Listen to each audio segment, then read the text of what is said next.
are both hosted by the League of Women Voters Northern Arizona and the League of Women Voters Central Yavapai County. My name is Robin Prudhomme Bauer. I'm a member of the League of Women Voters and your moderator for this debate. This forum is also being videotaped this evening and will be available on our election website for vote411.org. You can see it on the banner right here.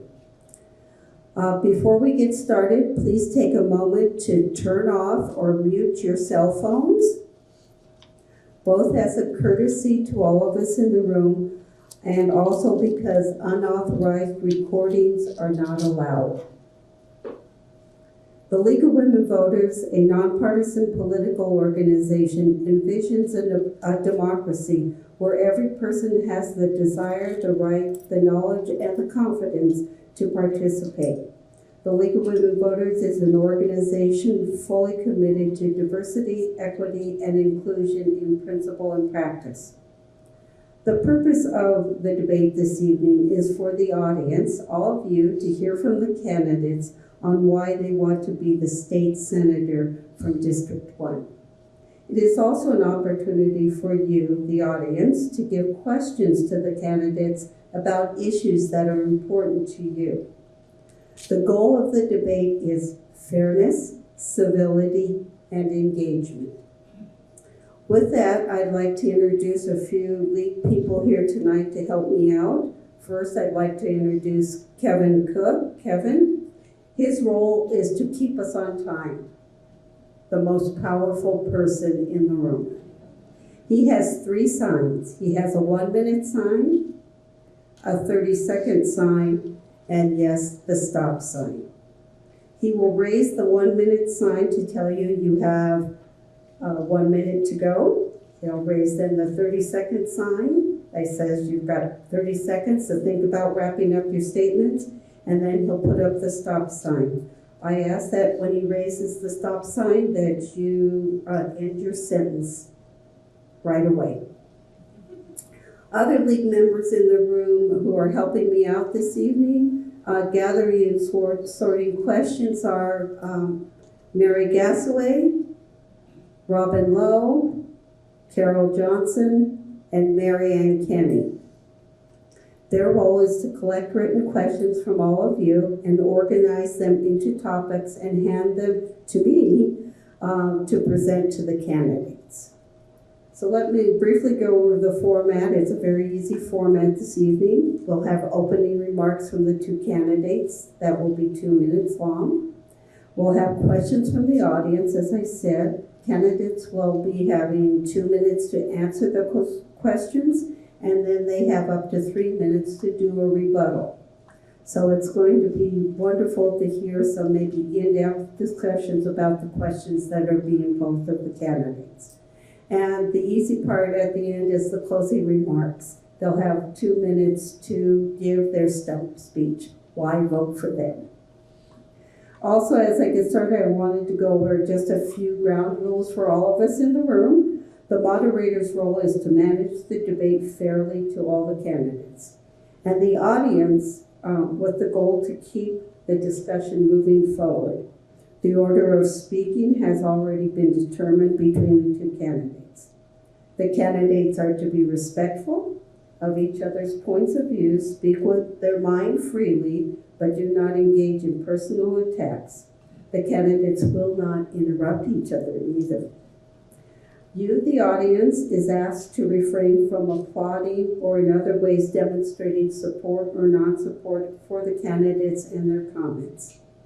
Time limits on responses to questions will be observed. As the moderator, I am responsible for enforcing those time limits. If these guidelines are not adhered to by the candidates and the audience, I, the moderator, do have the capacity to shut this forum down, and I will do so. Now, with that, I would like to introduce the candidates running for Arizona State Senate District 1. The candidates are Ken Bennett and Mike Fogel. So with that, let's get started. That's okay. You can clap for the two of them. Now's the time to clap. Okay, candidates, you get 2 minutes to tell us why you're running for state senate, maybe some of your qualifications and skills for the position. We will begin with Ken Bennett. Thank you, Robin, and thank you to the League for sponsoring the debate tonight. Thank you to Yavapai College. It's good to be back in the Verde Valley. I grew up most of my life in the Prescott area, but for many, many years our family had part of our business over here. As a teenage boy, I would drive a gasoline tanker over Mingus Mountain every morning, fill up at our bulk plant in Clarkdale, and deliver gasoline and diesel fuel all over the valley. So this is a very special place to me. I am a husband and a father and a grandfather. Those are the three things I think of for myself. My wife and I just celebrated our 40th wedding anniversary. We have 3 grown children and 4 grandchildren. I don't have to look very far for my heroes. They're my children. Our oldest son is a high school principal and teacher. Our daughter is a labor and delivery nurse. And our youngest son just arrived a couple days ago in Central and South America to work for a couple of years rescuing women and girls from sex trafficking. So I don't have to look very far to find my heroes. They're my children. I'm running because of basically one word: security. I want to secure our elections so that people have total confidence that the elections were done accurately and with integrity. I want to secure our state finances. 20 years ago, when I served in the state senate from this district, the state retirement funds were 100% funded. Today, they're just a hair over 50, half funded. So we have some work to do. I want to secure the border. I think the federal government is failing us badly there. The current governor and legislature just passed over $500 million to help fill in the gaps. I'm running for education and for a strong economy in Arizona. And I don't want to get the stop sign from Kevin, so I'll stop right there. Thank you. Our next candidate is Mike Fogel. Thank you to the League of Women Voters for giving us the opportunity to do this. I also want to thank Harold Tenney, who is mostly responsible for the two of us coming together. He is both friends of ours.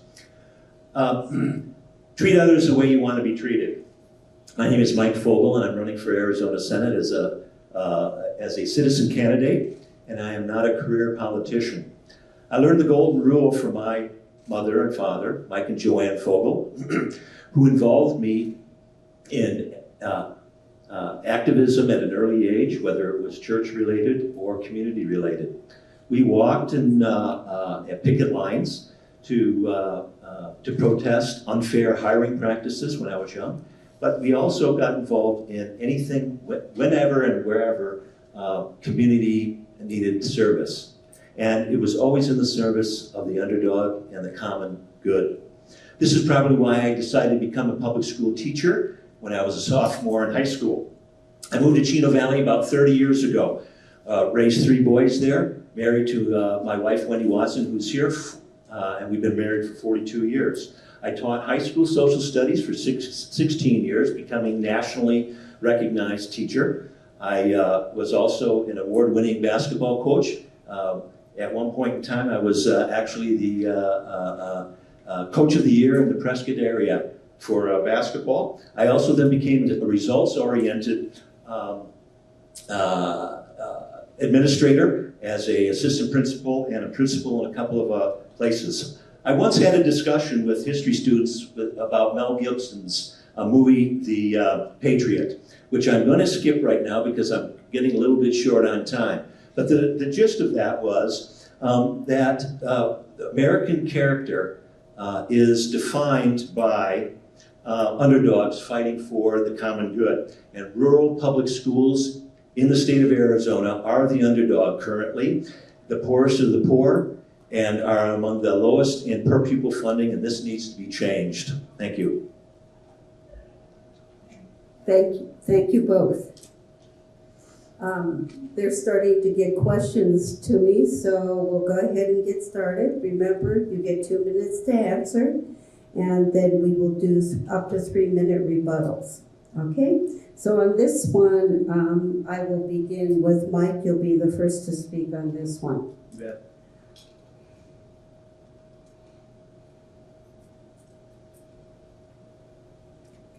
The first question is, I'm trying to think which ones they sent up to me. Isn't that fun? Okay.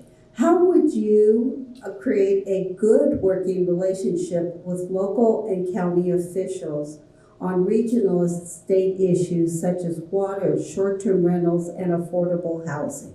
2 minutes. I would establish the relationship by showing up, presenting myself to the municipal leaders throughout Yavapai County, including the Verde. We're in a crisis with water currently.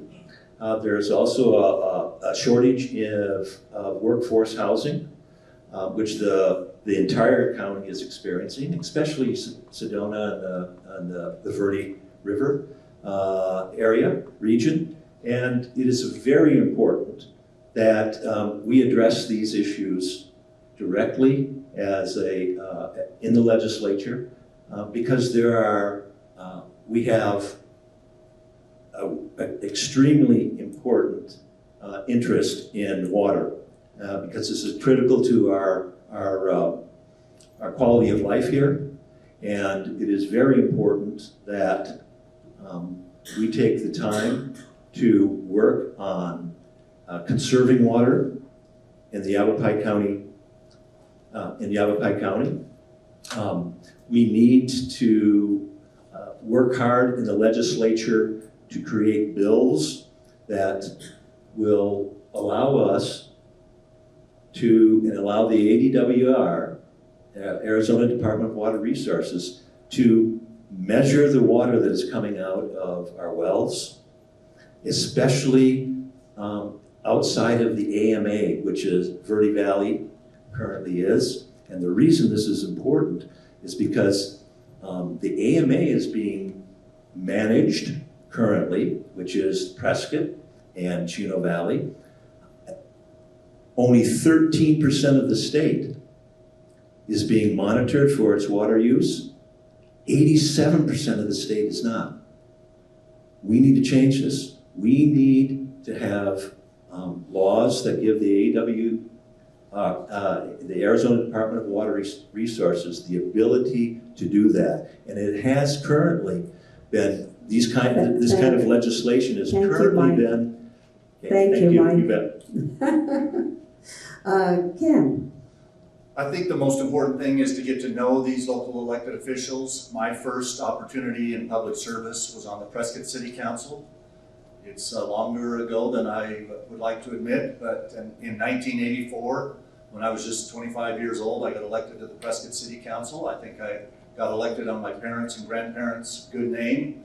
Grandma and Grandpa's phone number in Prescott was 49, so we've been there a while, but I can remember when I became a city councilman for Prescott, they had a training by the League of Cities and Towns, and the executive director at the time explained his philosophy of government. He said, every level of government looks at the ones above them as oppressive and always telling them what to do, but the ones below them as incompetent and needing their direction, and so they tell them what to do. And I've always remembered that, and when I served before in the legislature, and if I get the opportunity to serve again, one thing I'll do is respect local control and make sure that everything that we do at the state level helps empower local government. I think government works best when it's closest to the people, and we don't need Phoenix or the legislature telling Yavapai County or the cities in Yavapai County how to do things. We have different characters of cities in this county, and I'm going to respect and listen to those local elected officials and make sure that we are helping make their job easier rather than make it harder because we're going to give them our best ideas, which if you know the makeup of Arizona, of the 30 legislative districts, about 22 are controlled by the large metropolitan areas, Phoenix and Tucson. There's only 7 or 8 that are greater Arizona, rural Arizona. And so I'm going to be a voice for rural Arizona. That includes Yavapai County. Mike, you have up to 3 minutes to add on to your comments or rebut. Yes, thank you. So I agree that local control is extremely important.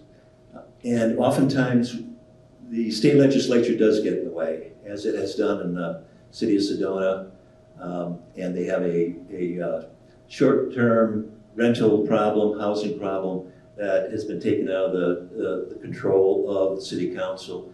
And I think that needs to be, that particular law needs to be repealed so that Sedona can get back to the business of managing their community just the way in which they should. I'm very concerned about also the water issue, and want to continue talking about that a little bit, in that if we don't measure what is coming out of the ground, we're going to have a very difficult time managing that. And there are a couple of cases where in the state of Arizona, outside the AMA, that 13% that I was talking about, 87% of our land is not monitored or regulated at all. There happens to be in Butler Valley, Arizona, a 3,500 acre plot of land that was leased to the Saudis at $25 per acre. And they are taking water out of the, from their wells in order to create this alfalfa, the alfalfa that is then going to Saudi Arabia, which is a very thirsty kind of plant and has to utilize all sorts of water.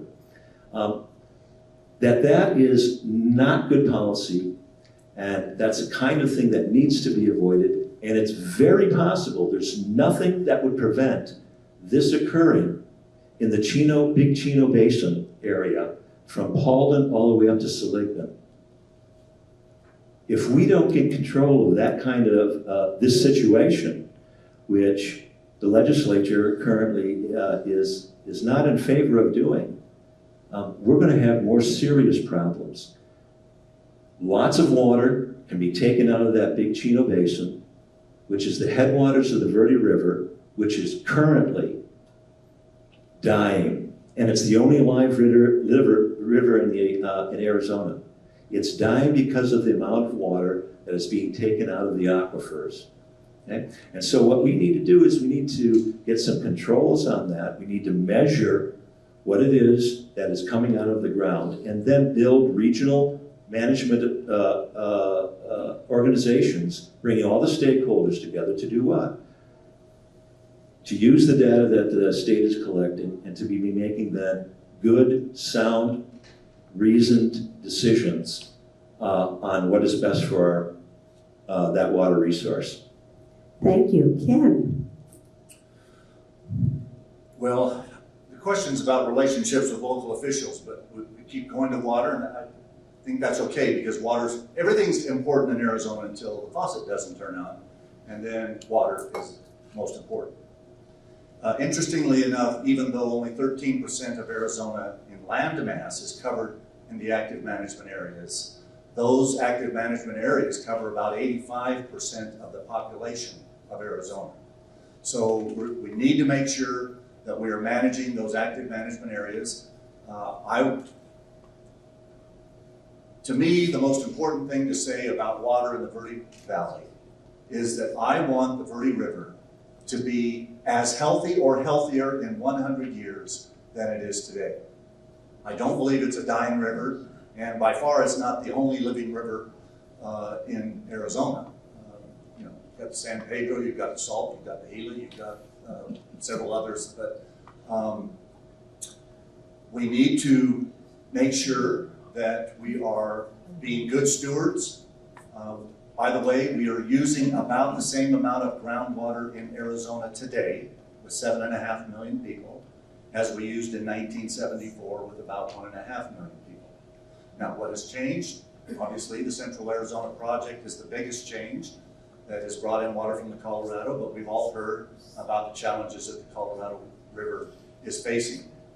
And the reservoirs are almost as low as they can get, and we need to make sure that we are using water wisely. And like I said, my main goal with water in Yavapai County is to make sure that the Verde River is as healthy or healthier than it is today in 100 years. Thank you. Our next question is going to be kind of a big one here. Also, it's going to be focused around education. So what is the biggest challenge facing our education system to be able to get more qualified teachers and produce responsible citizens?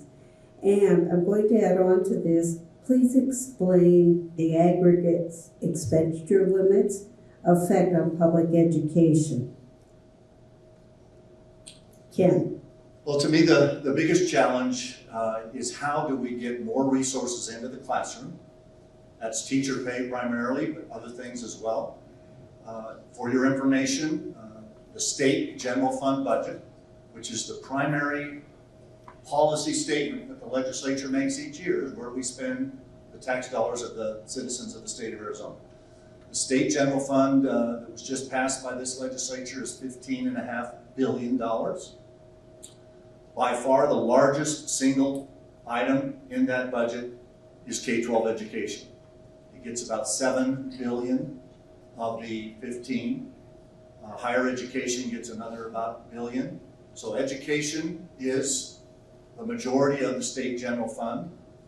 But as Mike alluded to earlier, especially in the K-12 budgets around the state, you'll hear a lot of things about averages, but the only way you can have an average is for people to be below the average and some to be above the average. And when you look at per pupil funding and other things like that, some of our rural districts, especially some right here in Yavapai County, are near the bottom of those averages. And that needs to be fixed. As to the expenditure limitation, Robin, I support suspending the limitation again this year like they had to last year. That was the first time they've had to do that in 40, 50 years. But I think we need to look at that formula to make sure that it's not prohibiting schools from spending the money that has been appropriated to them. There's no use appropriating money in the general fund and then not allowing the school districts to spend it. We need to get more resources of the dollars that we have into the classroom. Average teacher salary in Arizona is $57,000, but in Yavapai County it's not that. And so one of the things I will do to fight for Yavapai County and for all rural school districts is, as we put new money in to K-12 education in the future, we need to give a little bit more to the ones below the average than we give to the ones who are already above the average. Thank you, Ken. Mike. Yes, as a school board member in Chino Valley Unified School District, Harold and I worked together for several years there. We're among the poorest of the poor in the nation. We're at the bottom of per pupil funding in the nation, state of Arizona. And then Chino Valley School District is the lowest 5% in the state of Arizona, thus the poorest of the poor. What does that mean? That means that our teachers are not paid enough. That means that our classrooms are way too big. That means that we have teachers who have to refuse a contract for the next year because they cannot afford to live in Chino Valley. This has been going on, the systematic defunding of Arizona's public schools, for about 3 decades now, as long as I have been in working in Arizona. This needs to be reversed. We need to repeal the aggregate expenditure limit permanently, not year to year. We have to revisit that 1980 law that is outdated. That needs to be done quickly. It's going to require a legislative initiative in order to do that. We need to increase per pupil funding so that we begin to, in the next 10 years, approach the average is all in the United States. We know how to spend this increased money in order to get results in education. It's targeted, it's purposeful, and I would also add, besides the reducing classroom sizes, increasing teacher salaries, also support staff wages so that they make a living wage. We need to have more resources for special ed students because it costs more to educate them. It costs more to educate poor children in poor communities. We need to add more money into those areas as well. We also need to increase funding for community college, state universities, and if I forget early childhood education, my wife will probably kick me out of bed tonight. Mike, we can continue to talk with that. We'll go back to Ken to sort of add on or rebuttal, but add on this part to the discussion, because you've talked already about the expenditure limits and stuff and where you stand. Can you also include in your discussion what you think the expansion of the vouchers is going to be on public education in this 3-minute rebuttal, starting with Ken? Okay. In addition, I heard the phrase, this systematic defunding of education. There was a couple years in 2008 and 9 where all state budgets were cut. When I left in 2007, at the time I was president of the Senate, my 4 years as president of the Senate were the 4 years of Janet Napolitano. The Democrat governor was the governor of Arizona, but during those 4 years, from 03 to 07, we balanced 4 years of state budgets. We did the largest increase in K-12 education during those 4 years than any other 4 years in the history of the state at that time. We also did some tax cuts, but we also didn't spend every dollar that came in during the good economic years of 05 and 06. And we rebuilt the state's cash balances and rainy day funds from negative in 2003 to $1.2 billion in 2007. When the recession hit in 08, since, as I mentioned earlier, K-12 is almost half of the state's general fund, there was a period of 2 to 3 years where they did take some cuts. But when I left in 2007, the total general fund was about $9.5 billion, and you just heard me say a few minutes ago, it's now $15.5 billion. And K-12, as a part of that, has gone from 4.5 of that 9.5, 10, 12 years ago, to 7 of the 15. So it has not gone down over the long term. Vouchers, they did expand education scholarships for all students in the state, but they put $1 billion new of funding into K-12 education, so that those, I think I read the other day that there's 12,000 parents that have applied for vouchers, $7,000 per each, but there should be no taking of monies away from the schools already to fund those. They put more than enough new money into the system to cover that. So I think our focus should be on what's best for children, and I support all schools. Our 3 children went to the Prescott Unified School District, public schools, but I support charter schools, I support homeschooling, I support private schools, and where a parent wants to send their child, I think a significant chunk of the funding for that child should follow that decision. Okay, Mike. We're going to get a Mike. illustration. Yes, Mike, Yeah, no, you have thank 3 minutes. Thank you very much. So Ken Bennett has been very famous moving around the state and his illustrious career in politics for the last 20 years. With his demonstration of the Kleenex boxes to illustrate the budget. Now, what we can do is we can understand why the budget will increase because the number of people who are moving into the state is increasing. What is critical is per pupil funding, and you notice Ken doesn't mention that, because per pupil funding has always been at the bottom, regardless of whether the budget is going up. So I want to do a little bit of teaching and give this demonstration here of what I'm talking about. Okay? Arizona schools, let's pretend there are 10 of them. This is hypothetical. I'm trying to make the numbers very simple for everybody. Okay? There are 10 schools. Each school's getting $10. That's the per pupil funding. Okay? And so you notice that we have 10 schools. What's the budget? $100. Now, let's add one more person to the state. And what's that going to do? That's adding one more person. What's the budget going to now go up to? $110. Now, the budget increased, but the per pupil funding, $10 going with each student, hasn't increased.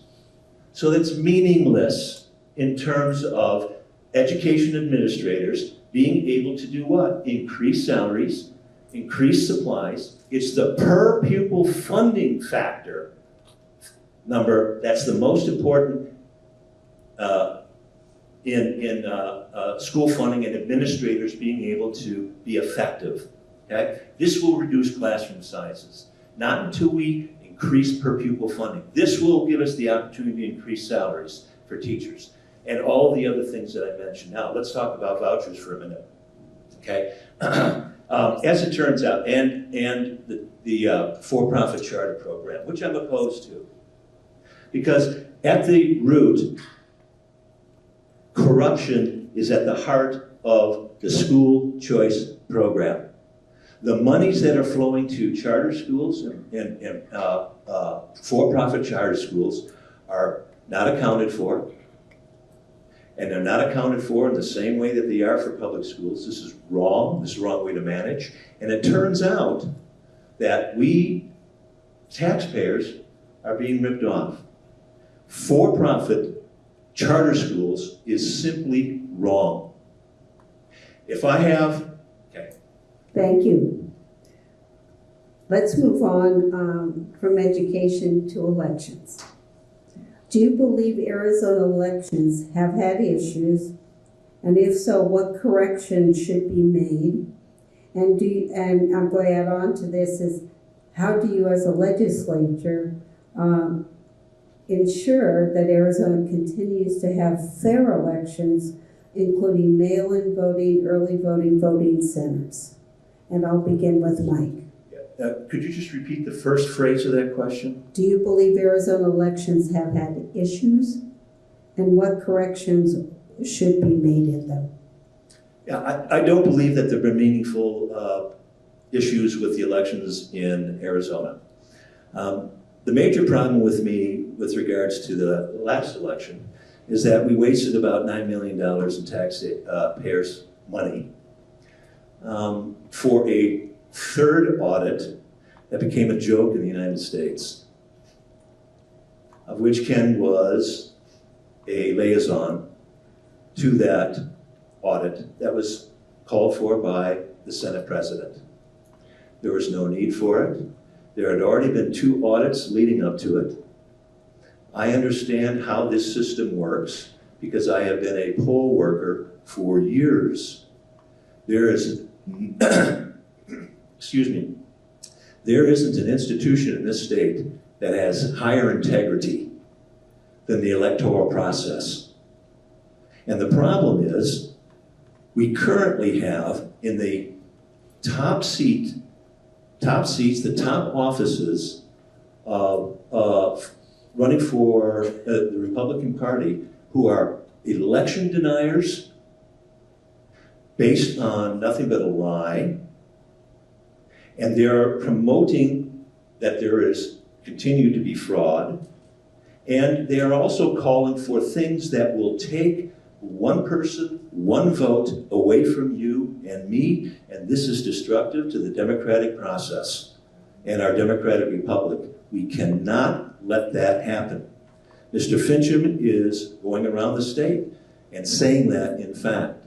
He wants to take the electoral process out of the hands of the people. We can't allow that to happen. The exhausted majority of people that I have been canvassing with and talking to are tired of this, and it needs to go away. And the only way that's going to happen is to make sure that we vote for Democrats up and down the ballot. Thank you, Mike. Ken?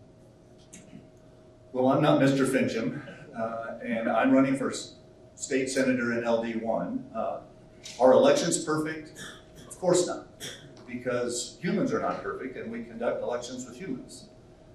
After I served 8 years in the state senate, I served 6 years as Secretary of State, which is the chief elections official of the state of Arizona, from 2009 to 2015.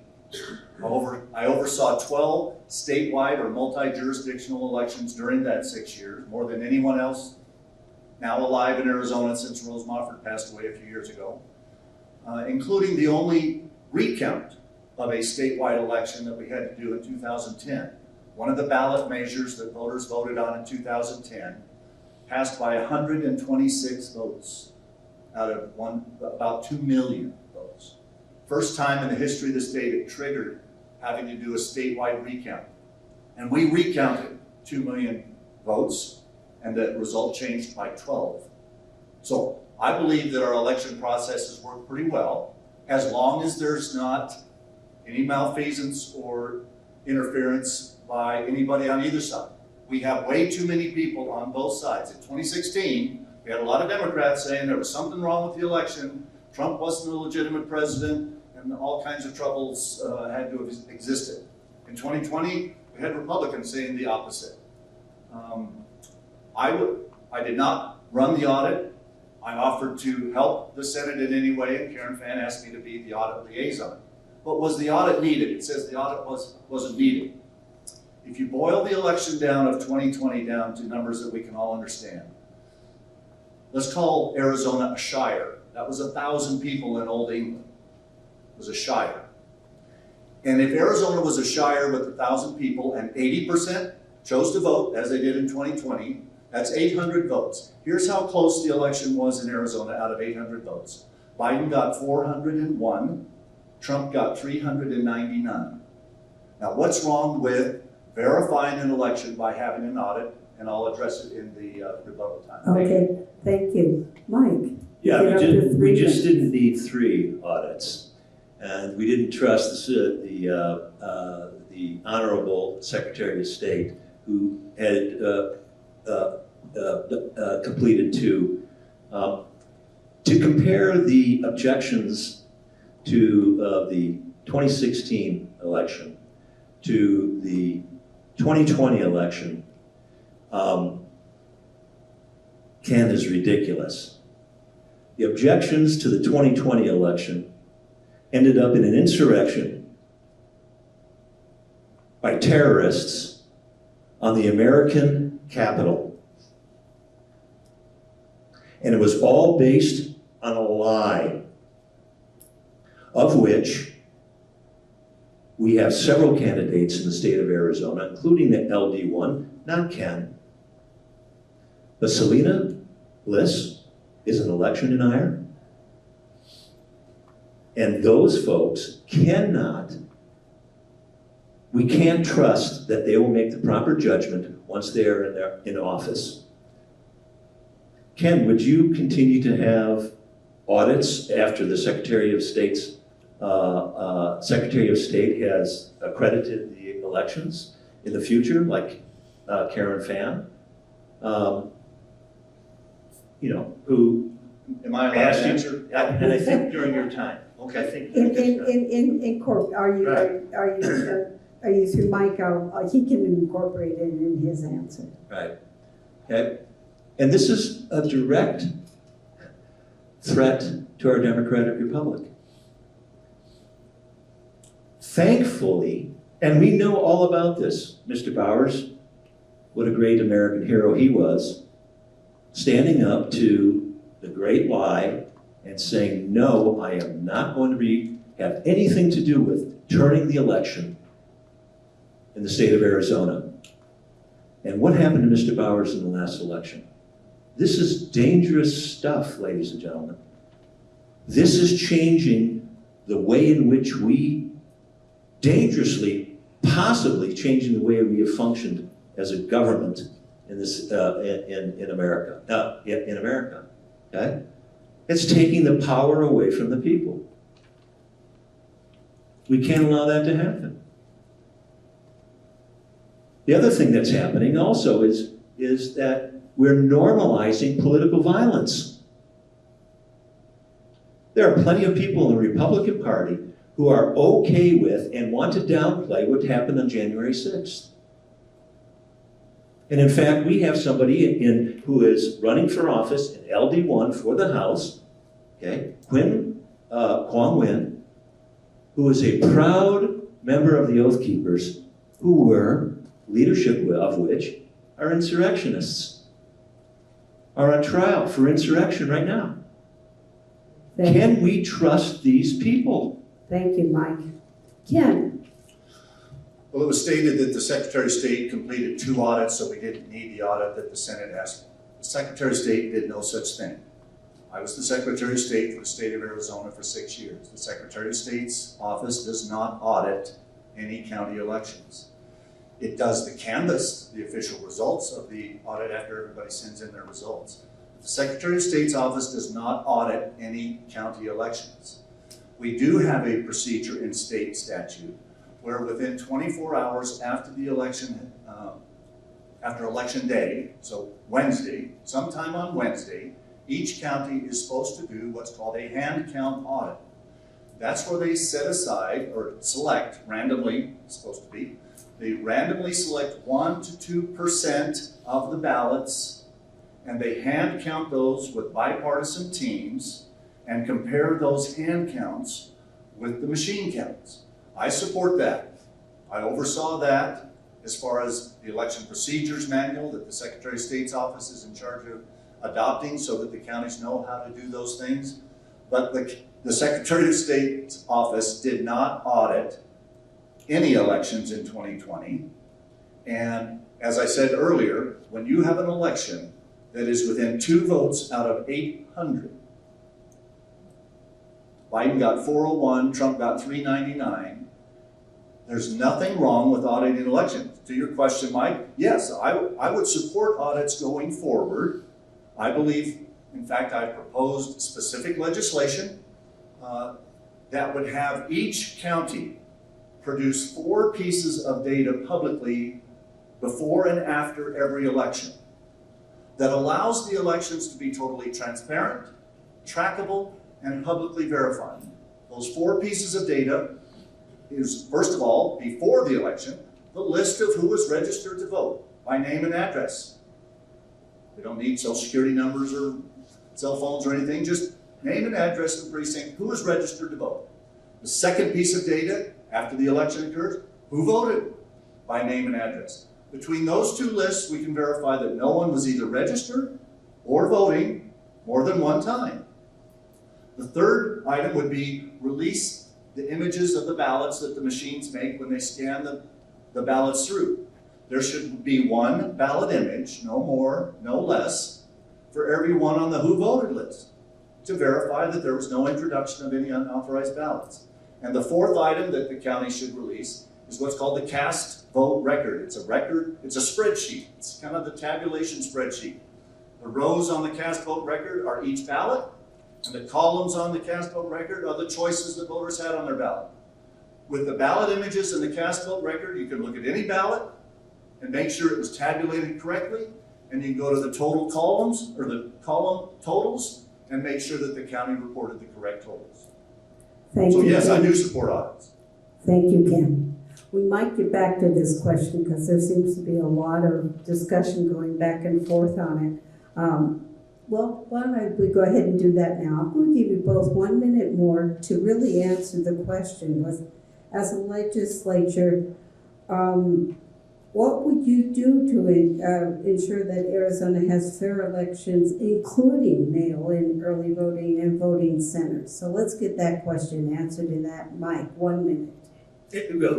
What does the legislature need to do? It just needs to do what it's been doing all along, and I agree 100% that we need to apply the remedy to help with the confidence of our elections that was just outlined by Ken. It's an excellent idea.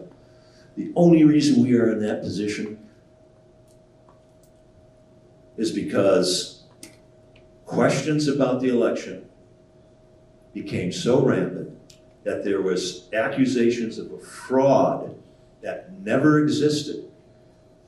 And Republican candidates in the state are perpetuating, and that is dangerous business. This needs to be over. Ken, 1 minute. Well, I've already identified the 4 items that I just mentioned, but here's another one that we should do, I think. When ballots are mailed out to voters, and over 80% of Arizona voted by mail in 2020, when ballots are mailed out, I don't think those ballots should be active until the voter confirms by phone call or whatever to the election department that they received their ballot. My bank changed ownership. I used to have Compass Bank over in Prescott, About a year ago, it was bought out by PNC Bank or something. And all of a sudden, I got a notice that my old Compass Bank cards, credit cards, did not work anymore. And I got a new PNC credit card and debit card in the mail. They were not active, coming in the envelope to me. There was a phone number where I had to dial a number that the bank knew that I had. And once I did so, that credit card became active. There's lots of things that we can do to make sure that our elections have more integrity. And the four things I mentioned earlier are, I think, the most important to bring confidence back. I am not an election denier. I testified in Congress, as did Mr. Bowers, that the results of the audit were what they were. Thank you very much, both of you. I thought it was important that we add that on at the end. I appreciate it. Let's go on to the next question, and we will start with Ken on this one. Please clearly state your position on women's rights, specifically abortion and ERA. I am pro-life. I believe that abortions should be allowed if they're necessary to save the life of the mother, or in cases of rape or incest. As long as in the cases of rape and incest, it's immediately reported so that prosecution can occur.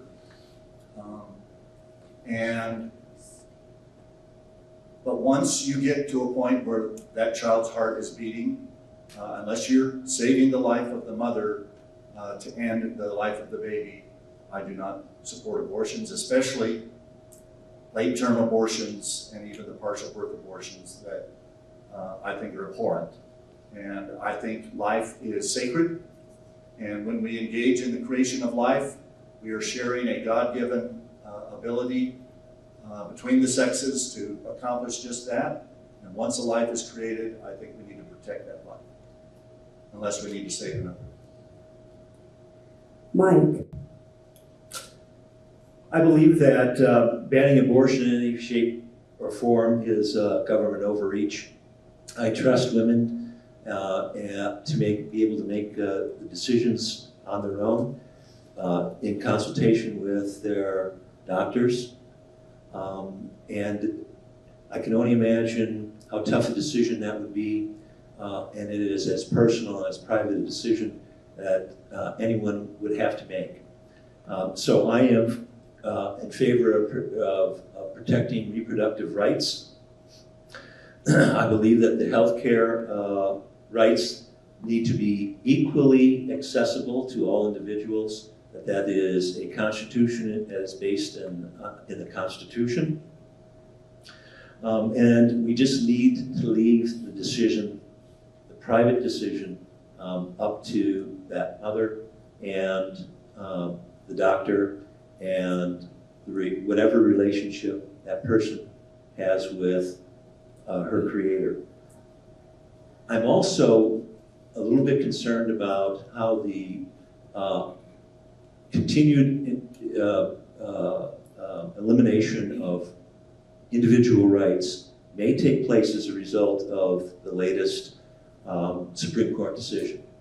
And I'm specifically talking about which the Supreme Court, in their written words, have opened up the opportunity for to take away the right to birth control, take away the right to for individuals to marry, gay marriage. And I just think that this is going in the wrong direction. These are rights that have already been established, and government shouldn't be in the business of taking away individual rights. This is very personal to me, because I can't imagine a world in which my sons may not be able to get a vasectomy. That would be three generations of males in my family that have used that as a form of birth control. The most efficient form of birth control that I know of. And I bet you that procedure would prevent a lot of abortions. Thank you, Mike. As you do your next 3 minutes on this question, please add in your position on the Equal Rights Amendment. Yeah, right. Yeah. Kim. Well, let's get that out of the way. I don't support the Equal Rights Amendment. I think that process would have to restart. I don't think it can continue from where it was 30, 40 years ago. But back to taking away rights. I couldn't agree more. We shouldn't take away the rights. And I don't support taking away the rights of birth control. But I don't think abortion should be used as birth control. And I would ask, as you asked me about elections, should a healthy mother be able to abort a healthy child 1 minute or 1 day before delivery or even during delivery? My answer is no. But in a previous clean elections debate that we had a few weeks ago, I was frankly surprised that none of our Democrat colleague candidates would say that even late-term abortions or partial birth abortions should be prohibited. Mike? Well, it's certainly possible that at that very moment, the life of mother might be at risk. Accepting the life of the mother, I've already said the life of the mother. Okay. I said a healthy mother aborting a healthy baby. Ken, it's Yeah. Mike. Yeah, and the only thing that I would add to that is that I would trust the choice, the decision of the woman and the doctor in that particular situation. And if that's what needs to be done, that has to be, it seems to me that option has to be there. And that otherwise, we're just putting this decision-making process in the hands of other people that should not be involved in it, which would be government, which would end up being lawyers, and that is just moving in the wrong direction as far as I'm concerned. Okay. Thank you both on that. Let's move on to water. What will you do if elected about our water crisis in Arizona? How will you balance the long-term needs versus short-term politics? And let's begin with Mike. So I think we have an outdated water management dictate that goes back to 1980. It's interesting, there was the AEL was also established in 1980. And so we need to revisit that. And I'm referring to the 1980 Groundwater Management Act.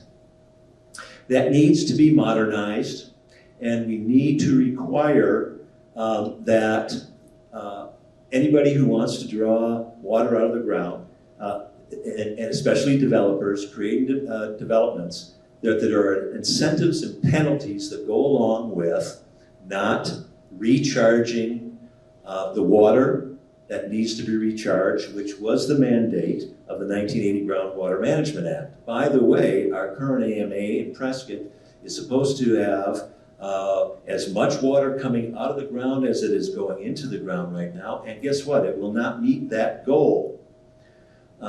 We are a long ways away from meeting that goal. So we have to put in place, modernize that law, and create incentives and penalties when we're not doing that. We also need to manage. We can only manage what it is we measure, and I think this is an absolutely critical thing to do in the present moment for long-term gains, so that we can do better planning.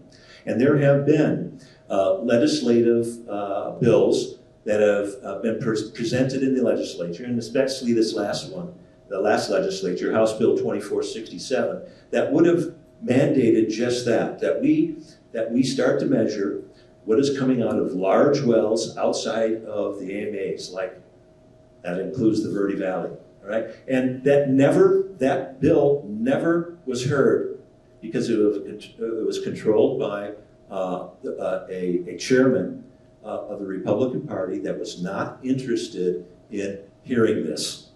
And there are other examples of bills like this not getting to be heard add on to in a fair that manner. in your next 3 minutes. Ken. What would I do to address the water crisis? We're going to have to do a variety of different things, all the way from considering augmenting the amount of water coming into Arizona. There are very few natural resources, that we have everything in Arizona that we need. A lot of things get trucked or piped or railed or whatever into Arizona. But I believe we can and should be focused on getting the Prescott Active Water Management Area to safe yield. That's the legal term that Mike was using to say there's as much going back into it every year as is taken out. I support that goal for the Prescott AMA in the next 5 to 10 years. There's things such as forest management. I was at a dinner the other night with the Agriculture and Water Council of Arizona, people around Arizona who forget more about water every night they go to bed than I probably will ever know. And I asked, what could we do on just forest management that would make, could we do enough on forest management that would make an impact on the reductions that we're having to take from the Colorado River? I was pleasantly surprised to hear them say that if the federal government was managing our forests better, 30 to 40 trees per acre instead of 300 to 1,000 trees an acre in too many parts of the state, we could offset half of the water reductions that we were being forced to take from the Colorado River system. We need to get more of our municipalities and communities on recharge and sewer systems so that we can get the recharge credits and have better control of the water that's going back in. In this county, we rely way too much on septic systems, but we've got to be respectful of the people that are in that situation, and to move them to a better situation, we're going to have to work with them as far as funding and things like that. But I want to get the Prescott Active Management Area to safe yield. Mike, you have 3 minutes to continue to talk about this. We're not close to safe yield, and we'll never make it in the next 5 or 10 years unless we take drastic measures. One of the things that we need to do immediately is to start conserving the water that we're currently using in our AMA and throughout the Verde Valley. We need to consider very seriously water neutral development so that we can continue to develop our lands by putting more houses on them, having more people come in, but at the same time, do this in a manner that would be water neutral. That is, that we can collect rainwater and use it, and we can collect wastewater and put it through waste treatment plants, and we can reuse the water that we're currently taking up and reuse it over and over again. This is done very successfully in Israel, as they have worse water problems than we do. And the technology is there to do that. But we need to incentivize our developers to be able to do that as a collective. As they are building their development, we can catch a lot of water. And then we also need to think about the amount of water we're using to water our plants. Okay, and I think that we can take some measures that to reduce that. That would be part of the conservation program as well. We have to be careful of augmentation programs. All economists say that this is really unrealistic in the short term. In our lifetimes, if we try to desalinize water in the Sea of Cortez, or to try to move water from the Missouri River, that it won't happen in our lifetime because it's economically not feasible. So that in the short term is not feasible. Thank you, Mike. Ken? Well, I guess we'll agree to disagree, and frankly, one of the reasons we wanted to have this debate tonight, after having a wonderful lunch several weeks ago with a common friend, is to demonstrate to the public that we can debate things without being disagreeable or criticizing each other or throwing rocks or yelling or anything like that. I believe we can get to safe yield in the Prescott AMA in the next 10 years. I believe that we can support and encourage water neutral developments where we find ways to save, reuse, or whatever it takes to have more people live on the same amount of water. if you look at the per capita per year water use, or per capita per day water usage, most of what we're doing in Yavapai County is somewhere in the low 100 gallons per person per day. When you go down to Phoenix, most of them are in the 200-300 gallons per person per capita per day. And so it used to frustrate me as a city councilman in Prescott when I'd go to water meetings and people would complain about, I can remember one of the golf courses in the Prescott area 10, 15 years ago was built, and somebody in Phoenix said, "Why are you building another golf course in Prescott?"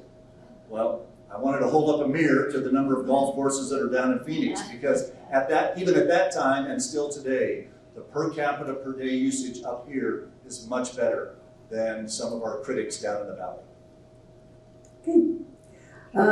Let's move on to another question here, and we will have Ken, you get to start that. What steps would you take to assure sustainable energy for future generations in Arizona?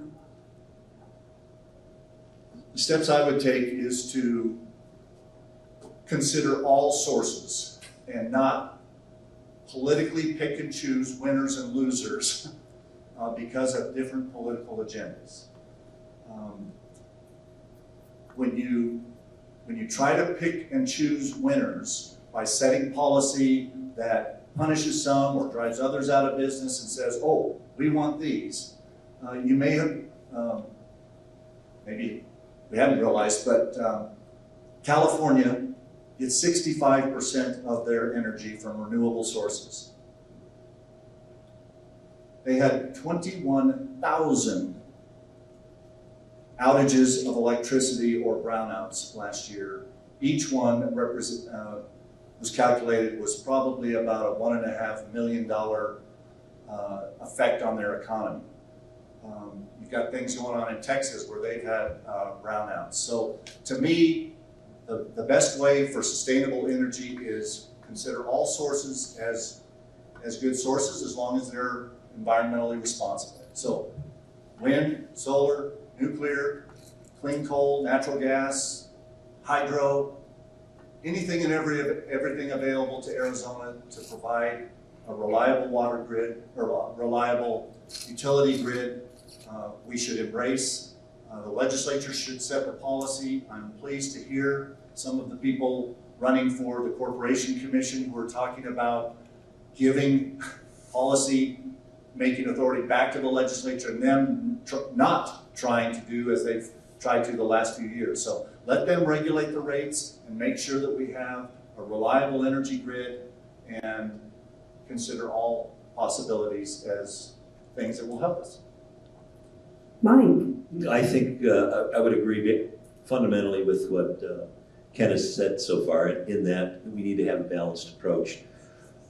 One of the things that would help with this balance, and I think would have a healthier impact on our environment and on our climate, is if we were to devote more of that balance approach to solar, which needs to be done. We only have 9.2% of our energy produced in solar currently. We're a state of beautiful sun that's, out in our area 300 days out of 365 days, something like that. So we need to make better utilization of that. And I would like to see us incentivize our public schools. In fact, it would help with the cost of public schools to put up solar panels to help energize and produce energy for those facilities. Out in Chino Valley, a long time ago, we had a visionary person on the school board that advocated for this, and we did that. And so we have solar panels, but we could ask our public schools to do that more and more and more, and utilize that sun more and more and more. And I think we need to do that. I think we also need to be able to make sure that that those communities that are relying on a particular business that is producing energy right now, that may have to go because it is not good for our environment, that resources be utilized to help that community make that transition. So that would mean retraining of people that are in that community for the new energy resource that we would we could build and put into that community. And in this way, we can make a transition away from fossil fuels. Thank you. Ken? I don't have any rebuttal. Okay. I think I said what I wanted to say. Okay. Mike, is there anything you would like to add? I don't think so. Okay, that's fine. So we'll start with Ken on this one. What are your top 3 issues you see the legislature taking on in the next session, and why are they your top 3 issues? Top 3 issues I see are securing our elections, securing our state finances, and then probably how we spend our money in education. Because, we were on education a while ago and there was some talk about per pupil funding. If you take all of in addition to the $7 billion a year that I mentioned earlier that the state appropriates to K-12 education, there's another $500 million from other state funds. There's about $5 billion of local property tax that is spent each year by the 227 school districts around the state, and about $3 billion of federal money that comes into the state of Arizona for K-12 education. If you add all of that money up and divide it by the 1.1 million K-12 students in public school, that's the traditional districts and the charter schools, it's over $13,000 per student per year. That's the per pupil funding.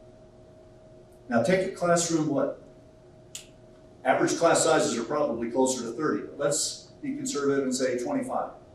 25 students times $13,000 per student per year somewhere in the system in the state. That's $325,000 per year somewhere in the system for that class of 25 kids. And the average teacher salary is just a hair over $55,000. Now, as Mike noted earlier, there's some have more than the average districts in Arizona, and we have a lot of have much less than the average districts in this state. So we're never going to take from the haves to give to the have-nots, which is why I say, going forward, we need to look very closely at the school funding formula to make sure that when we do have new monies to put into K-12 education, those below the average should probably get $2 for every $1 that a district already above the average gets, so that we can start to narrow that gap. Mike? Let's be clear that the responsibility for funding schools is the state. Now, the reason that the figure is about $13,000 per pupil that Ken just mentioned currently is because there's a lot of federal money that's come into the state as a result of COVID and sending ESSER funds, the recovery funds, to the state of Arizona. That has increased the federal contribution. Now that's over with in 2024. That's a lot of money that is going to disappear from the Chino Valley School District budget. Like that.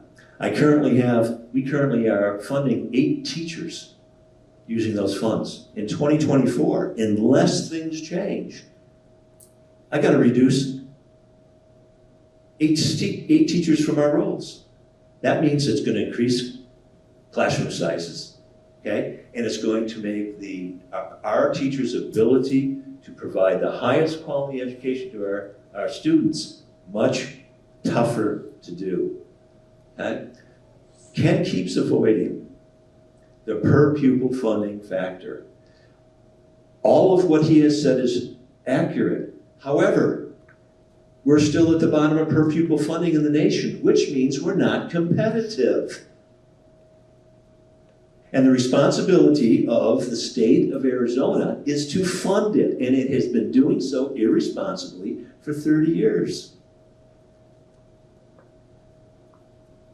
For 30 years.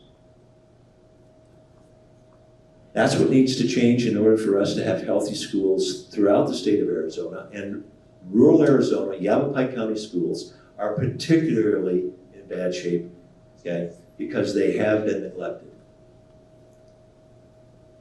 And we need to even out the system and look at that, how it is, that funding formula, that's absolutely right. But I tell you what, we've been asking that for 30 years.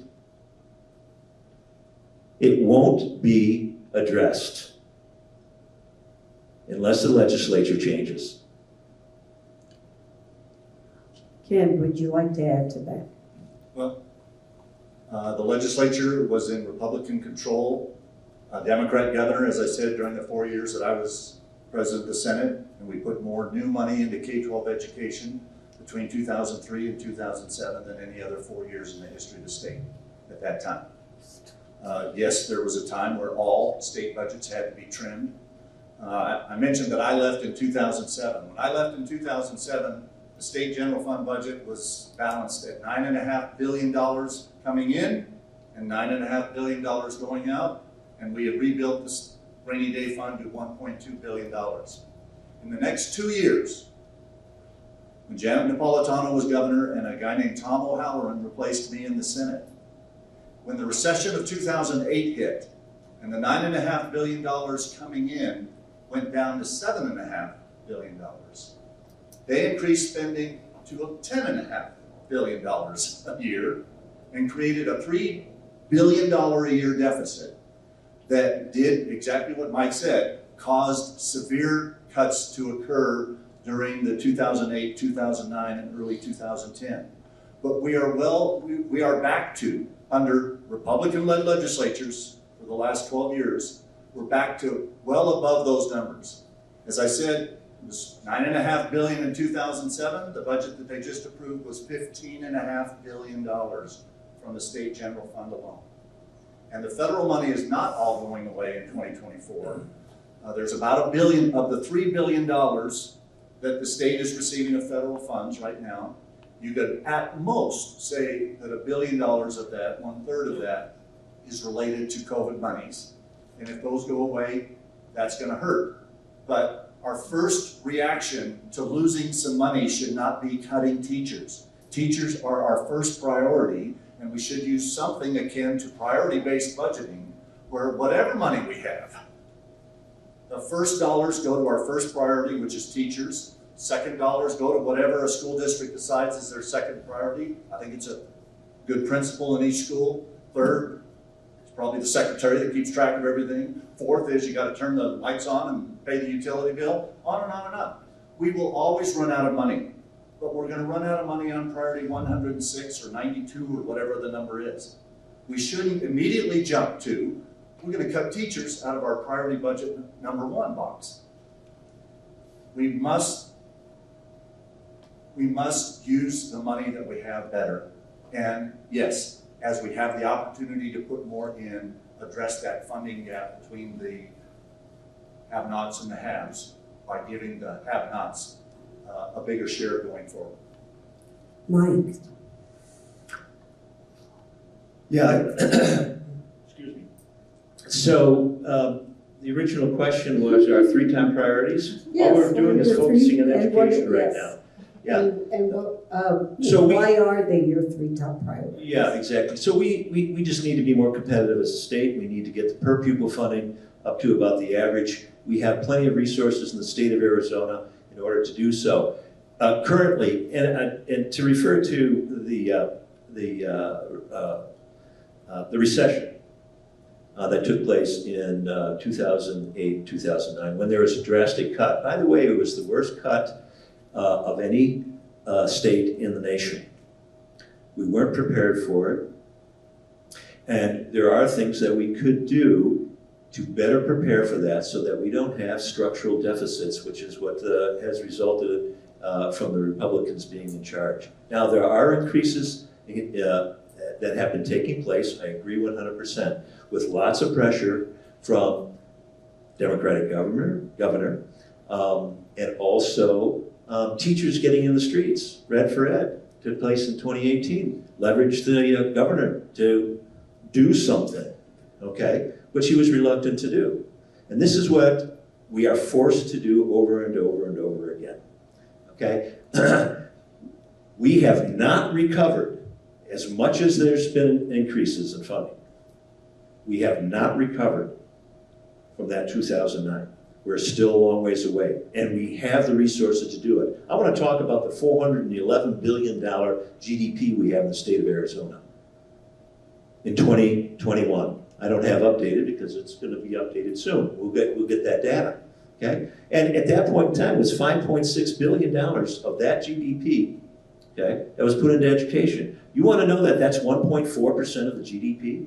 That is the worst data metric in the United States. Every other state gives more effort to public education. Way more effort, in fact.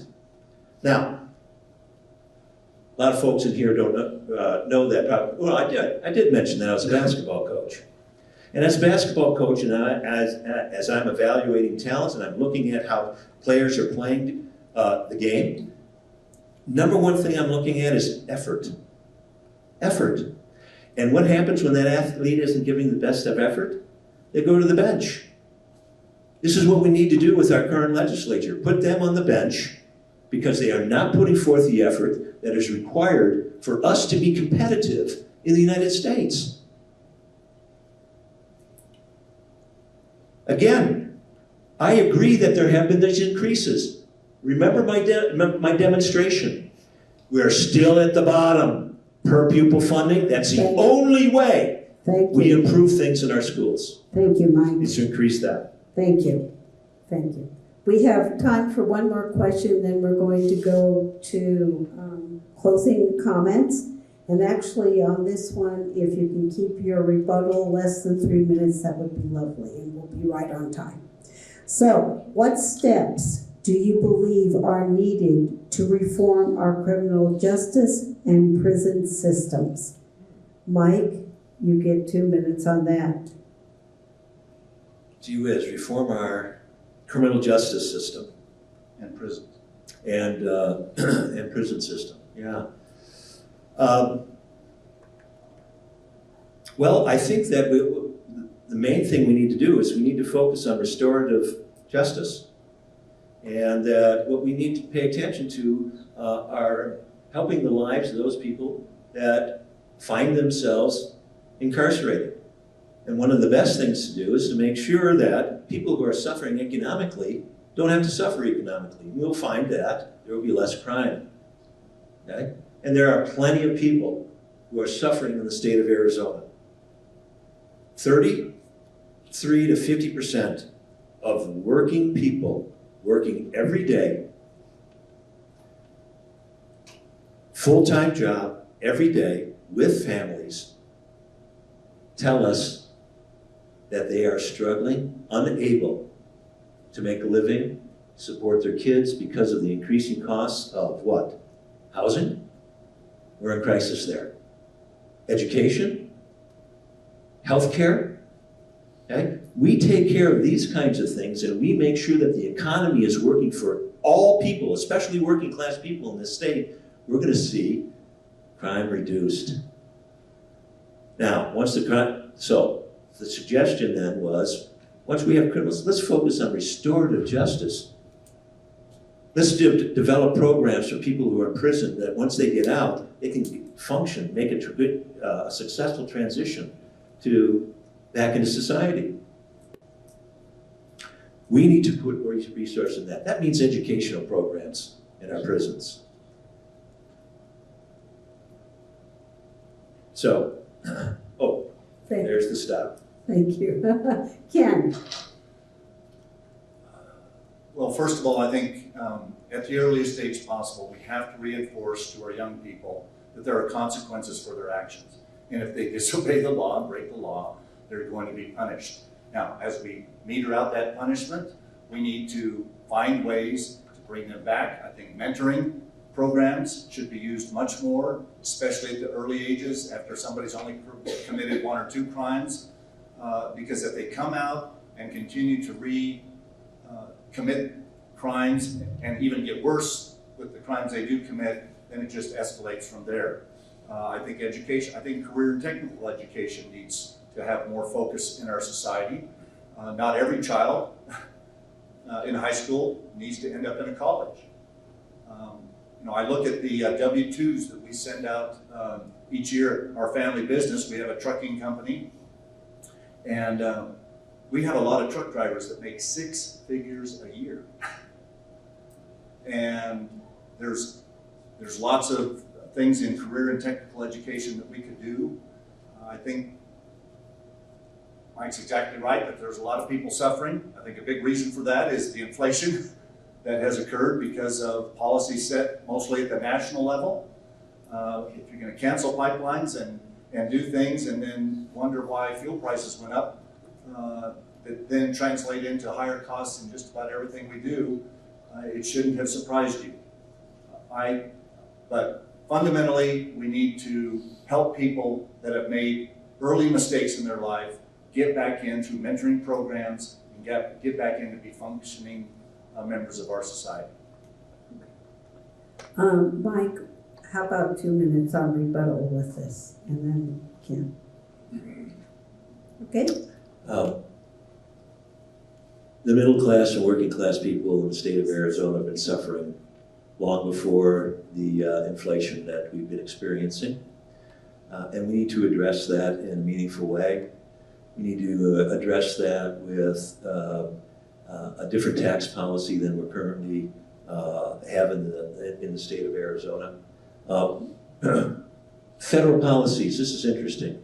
So if at the federal level, the President of the United States and his policies are responsible for the increase in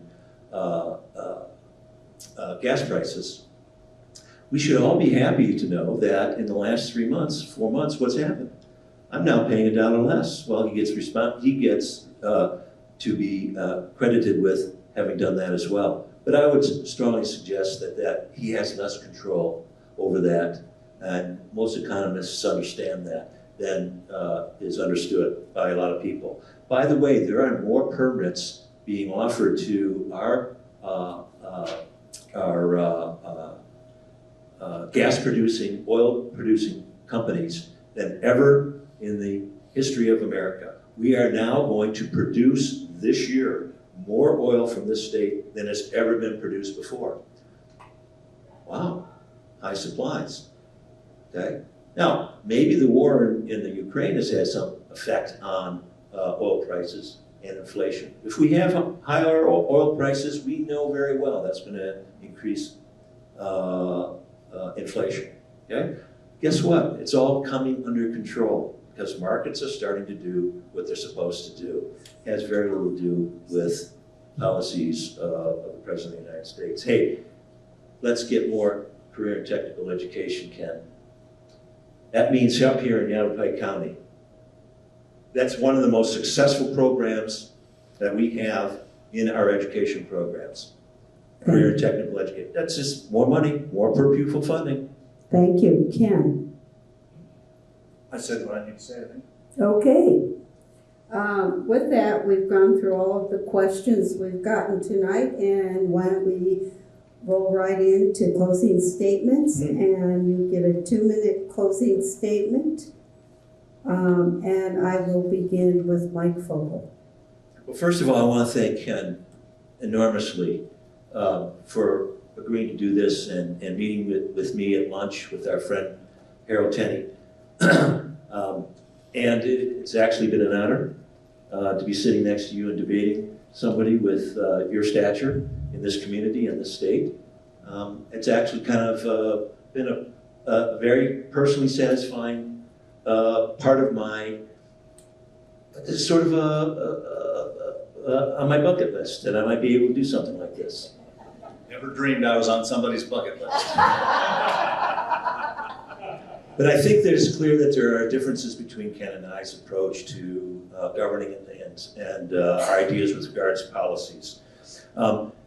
He's been in charge and been part of our government for a lot of years, and I'll tell you what, things need to change. We're in crisis in our education system. We're in crisis with water currently. We're in crisis with people who cannot make it economically in the state of Arizona. These crises are a result of a philosophy of governing that is, leave it alone. We don't care as much about the public good, the common good, as needs be, okay? And if we're gonna make it, we need to change because the Republican Party has gone too far in starving our public institutions and our public agencies in this state. Everywhere I go, the fire department says, and the firefighters, we're in crisis. Police departments, we're in crisis. We need this, this, and this. I listed up 3 other crises. When's the crisis gonna be over? Well, it's gonna be over when we pay more attention to the public good, the common good. We start to redirect $411 billion in our GDP to those public agencies, and we will find that this economy will grow like it never has before. Thank you. Ken Bennett. Thank you all for coming this evening. I also want to thank Mr. Fogel, Mike, for being part of this. I think it was a good idea that we brought to the League of Women Voters to have this, and we'll have another one in a couple weeks over in Prescott. I think I heard that I've been in charge for decades about something. I served 4 years on the City Council of Prescott back in the 80s. I think they paid me $150 a month. I served 8 years in the state legislature and 6 years as Secretary of State. That's part of the public service that I have given as part of my life. But where did it start? What causes people to get into this? I was a 16-year-old boy living in Prescott when South Vietnam fell. And hundreds of thousands, maybe millions of refugees started to come over. And bless my parents' hearts, they decided that the Bennett family should help. And so we sponsored a Vietnamese family, the Luongs, 4 of them. A husband and a wife, their 6-month-old baby daughter, and his younger brother, who was about my age, 16. We took them to a Prescott High School football game, and on the home steps, or the home bleachers at Prescott High School were made out of concrete. And the game started, and the Prescott High team scored a touchdown, and as was tradition, they fired off this big cannon. And the 4 Luongs went face down on the concrete. And as a 16-year-old boy, I chuckled for just a moment, until I realized for the first time, maybe in my life, how lucky I was to be an American. And why Dad was on the City Council, and why Mom was the PTA president, and why Dad was the president of the Lions Club over in Prescott, why Mom was my Cub Scout leader, and on and on and on. And I realized when I looked at those 4 people laying face down on the concrete, when they heard a loud noise, that if we don't fight for our country and for our state, we can lose it. Because here's 4 people face down that lost theirs. That's why I'm running. Thank you. Thank you. That added up to 20 years, Ken. That's just about what I said. 18. Oh, 4, 6. Wait a minute. You were a math teacher. Okay. weren't you? 8, 6, and 4 and 6 and 8. Okay. 4 and 6. You're right. Okay, somebody's good at math and somebody is questionable at math. So, with that, let's give a big round of applause to our two members. I want to thank you both for your civility, your fairness, and your engagement and your laughter. It's absolutely wonderful. And to you, the audience, thank you for coming tonight with your attention and participation in this forum. Remember Election Day for the general election is November 8th. Last day to register to vote. To change your party registration or update your address is October 11th. And we do have a voter registration station here at the debate tonight. Early balloting will be mailed out the week of October 12th.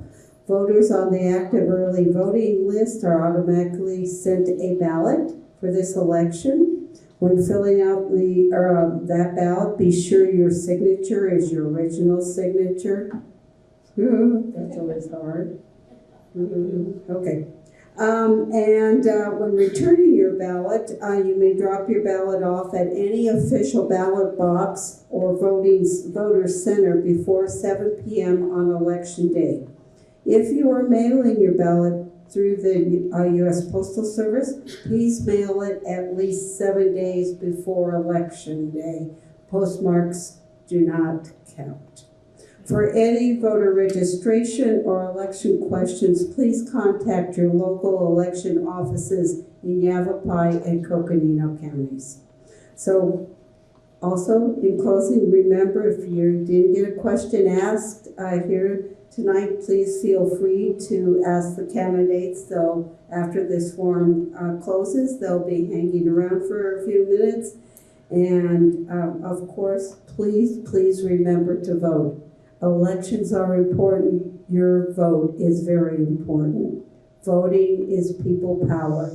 Good night, and thank you all for coming to this debate.